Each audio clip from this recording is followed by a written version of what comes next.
ఓం సాయిరామ్. సమర్థ సద్గురు సాయినాథ్ మహారాజ్కి జై. సాయి భక్తులందరికీ నమస్కారం అండి.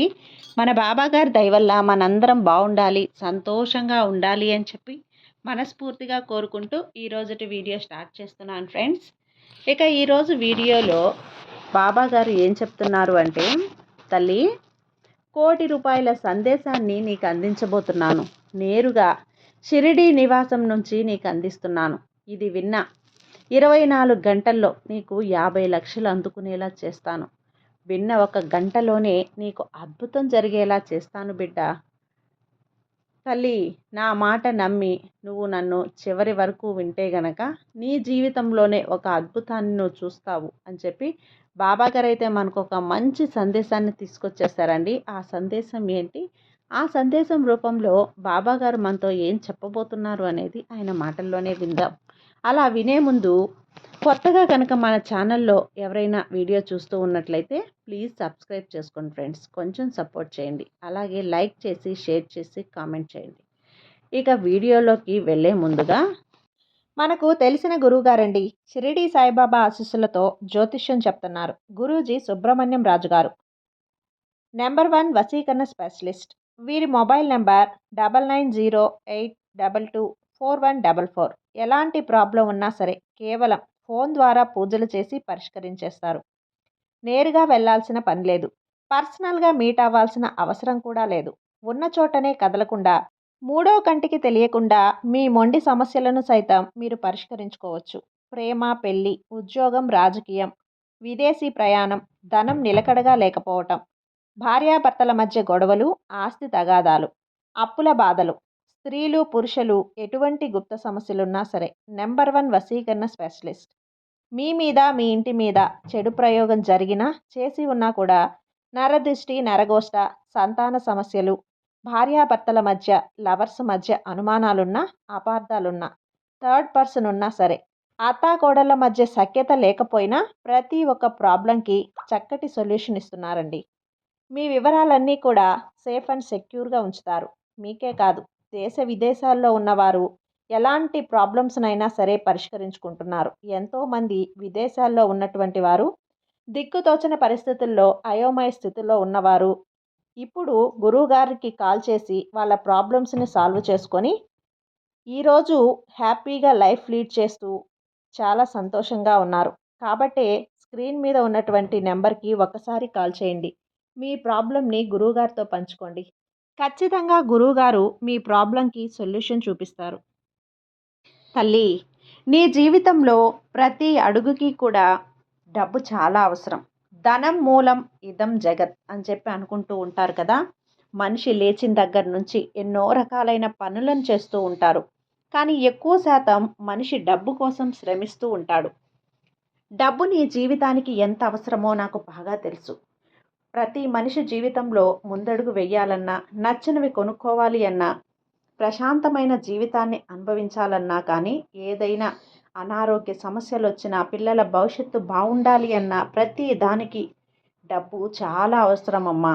ఇవన్నీ కూడా నీకు ఎందుకు చెప్తున్నానంటే, నీ జీవితంలో ఇప్పుడు నువ్వు పడుతున్న కొన్ని రకాలైన సమస్యలకు డబ్బు నీకు చాలా అవసరం కాబట్టి. చాలామంది కూడా అనుకుంటూ ఉంటారు, బాబా ఎంతో కష్టపడుతున్నాను, ఎన్నో రకాలుగా శ్రమిస్తూ ఉన్నాను, చేతిలోకి ఇలా డబ్బు వస్తుంది, అలా వెళ్ళిపోతుంది బాబా, నా దగ్గర డబ్బు నిలవటం లేదు. నేను కోటీశ్వరుడిగా మారకపోయినా పర్వాలేదు, కానీ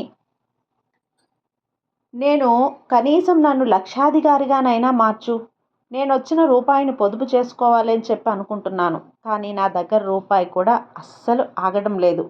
ఏ విధంగా అయితే నా దగ్గరికి ధనం వస్తుందో అదే విధంగా ఖర్చు అయిపోతుంది.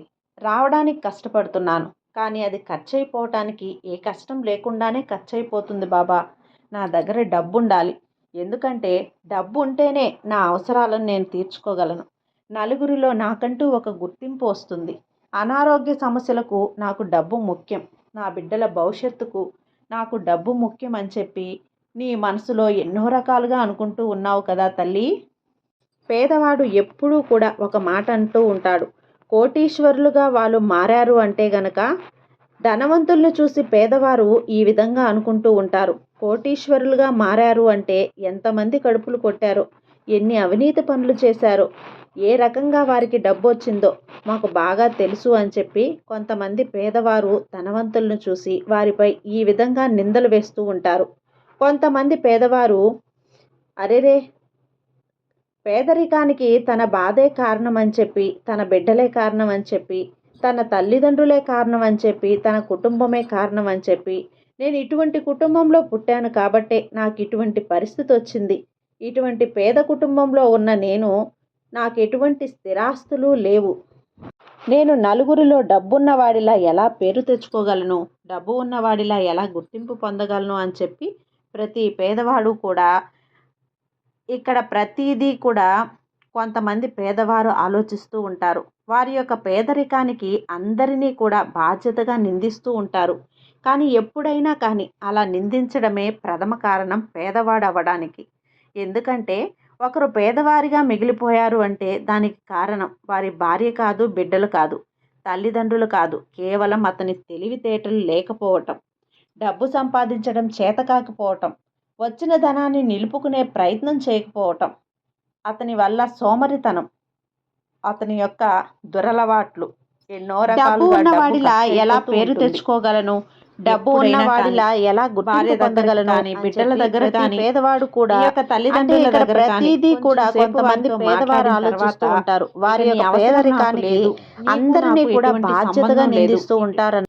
ఇకపై నువ్వెవరో నేనెవరో అని చెప్పి వారితో మీరు ఈ మాట చెప్పి చూడండి. తర్వాత వారు మీ దగ్గర ఉంటారా? వారికి విలువనివ్వకుండా మీతో మాట్లాడతారా? మీతో స్నేహం చేయటానికి ఇష్టపడతారా?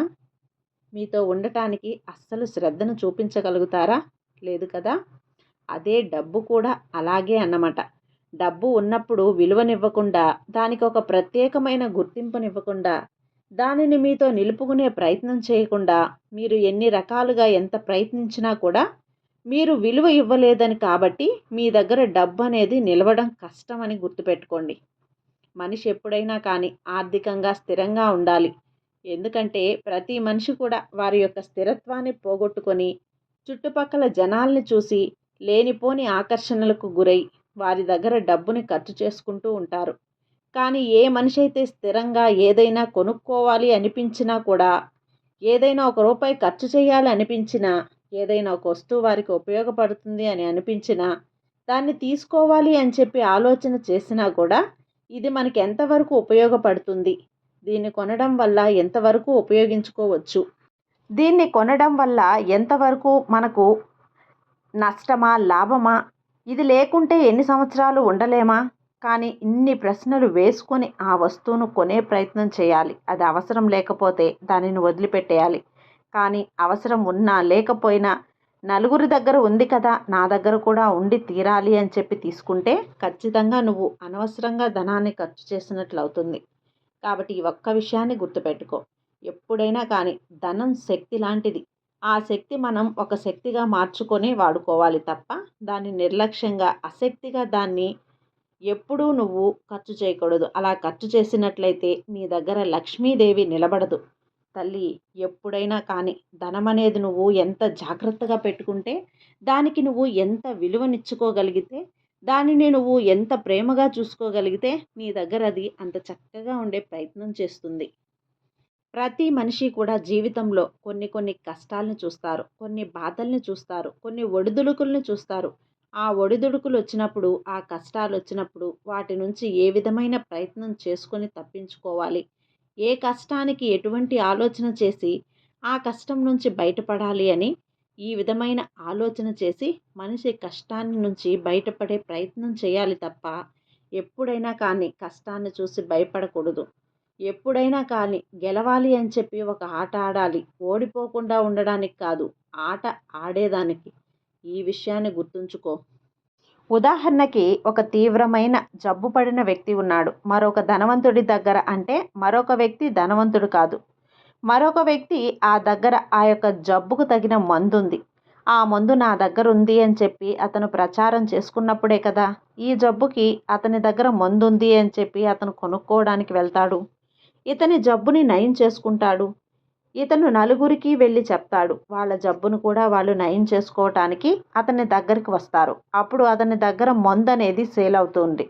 అలా కాకుండా ఏదో అమాయకంగా, మొహమాటంగా ఎప్పుడు కూడా నలుగురితో కలవకుండా అలా ఒంటరిగా మిగిలిపోతే నీ దగ్గర మందు ఉంది అని చెప్పి ఎవరికి తెలుస్తుంది చెప్పు?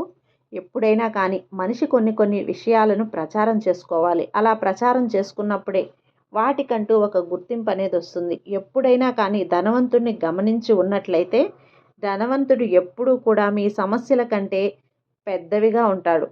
అప్పుడు మీ సమస్యలు ఆ ధనవంతుడికి చిన్నవిగా కనిపిస్తాయి. కొంతమంది పేదవారు సమస్యల కంటే కూడా చిన్నవిగా ఉంటారు.